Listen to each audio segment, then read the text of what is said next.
Right, so Tottenham Hotspur, they have become the first team since 2003 not to sign a single player in the transfer window. They finished third last year. They've obviously been praised for a lot of the players who've got the development, the manager as well, who's signed a long-term contract this summer, which is obviously a huge plus. But it's obviously very strange not to make any signings with,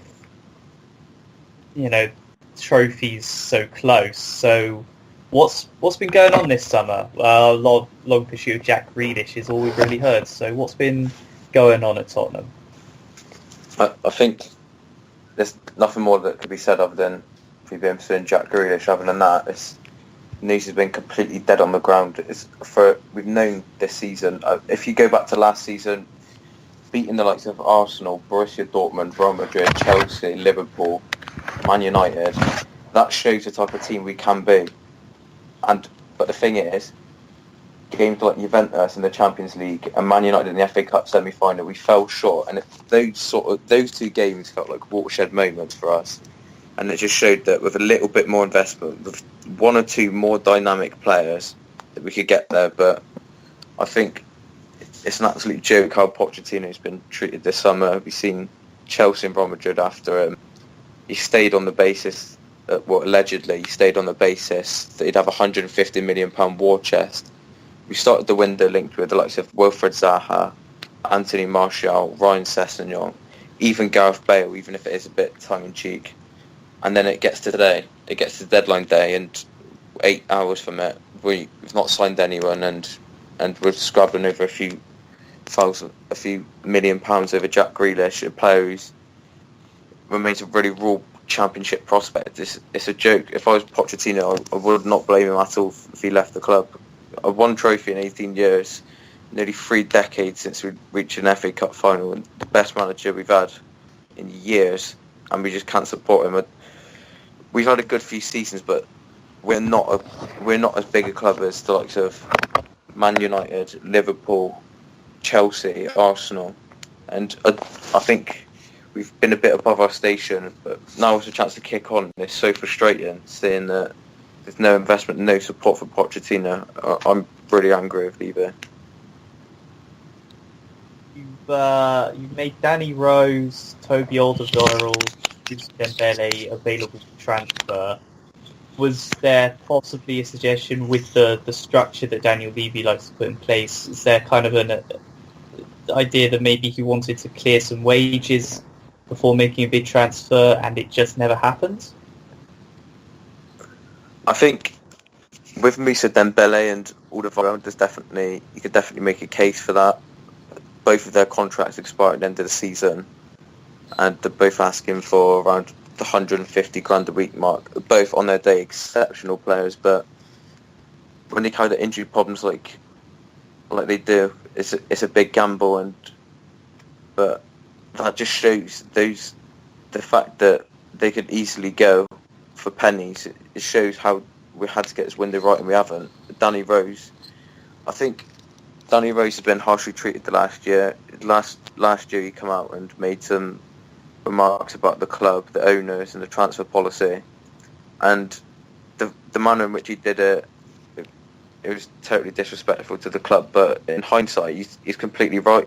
From a fan's perspective, we don't want to have to see players coming in where we have to Google them, and it feels like our transfer policy is we're going for these maybe players or he could come good in a few years. We don't go for. Admittedly, we're not in the market for established players, but it'd be nice to see us challenge someone for a player. It'd be nice to go out and make a statement, but I think this window's definitely showed Daniel Levy and Enix's true colours. I think it showed that the stadium, I think they're only in it for profit. The stadium, the matchday revenue, it's going to be an inevitable profit, so they'll make money off that. But if they really cared about the club, I think they would have showed some ambition on the pitch, but they just haven't. It's so frustrating. It does seem really baffling when you're all literally within touching distance of winning a trophy. Yeah, exactly. I think that's the thing. I think we're slowly going backwards. So like replacing Kyle Walker with Serge Aurier. I mean, Aurier still remains a broad prospect, but those little downgrades and little things like that. And it'll be the same when Alderweireld leaves next summer. Whoever we get in, it's not going to be as good as them or better than them. And it's going to be little downgrades. And across the park, those little downgrades are going to take their toll. And it feels like we're within touching distance of even going all the way, getting a Premier League trophy. I mean, albeit if other teams fail, but it just feels like the gap's widening slowly. And this is our chance to make a statement and really, make our mark on the Premier League and show how ambitious we are, but we just haven't done it. If you are majorly disappointed you signed literally nobody.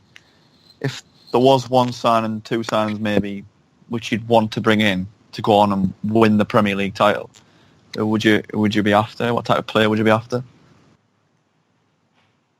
Well, I think if you look into our squad, our midfield's the problem at the moment.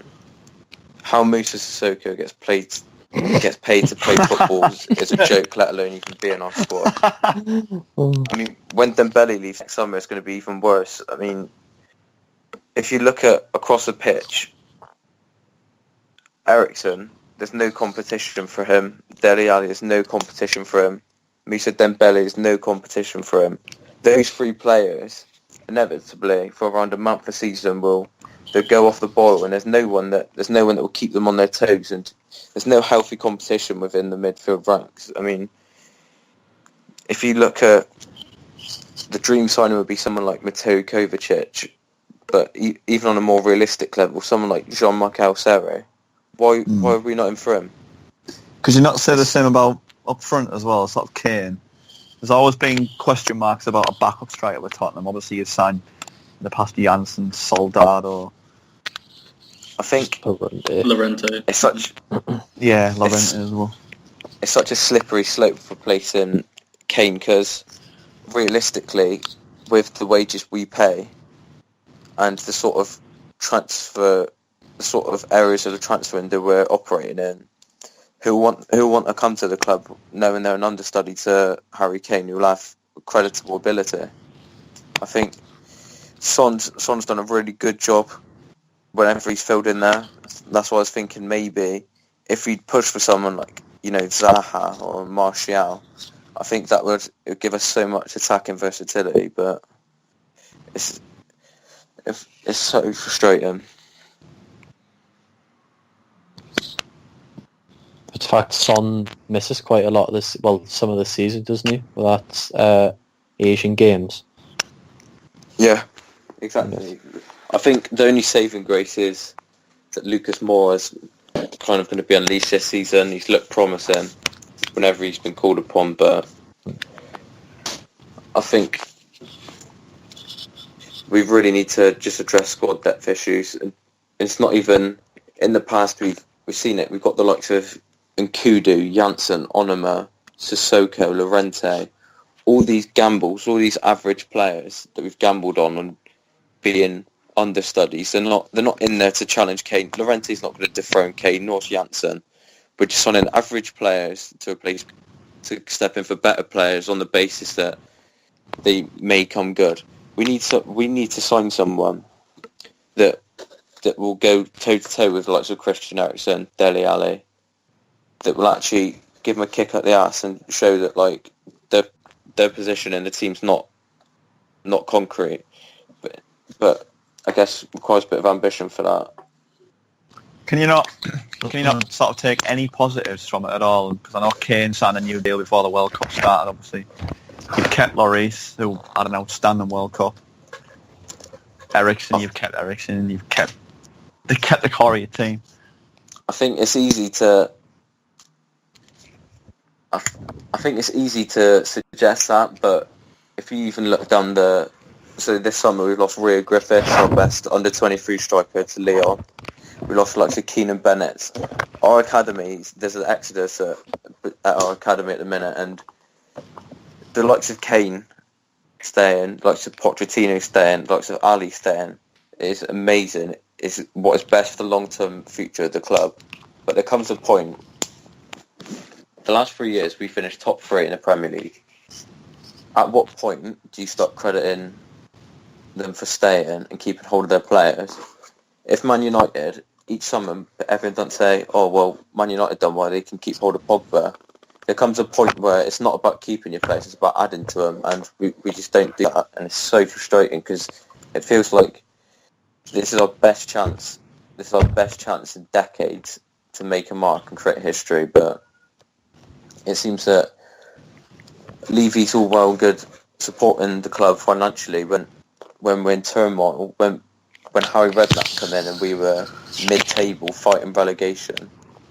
He supported us then, but then when we're so close and we're one or two key players away, he just doesn't do it, and it's so frustrating. I think almost the best time you had for winning the league is gone.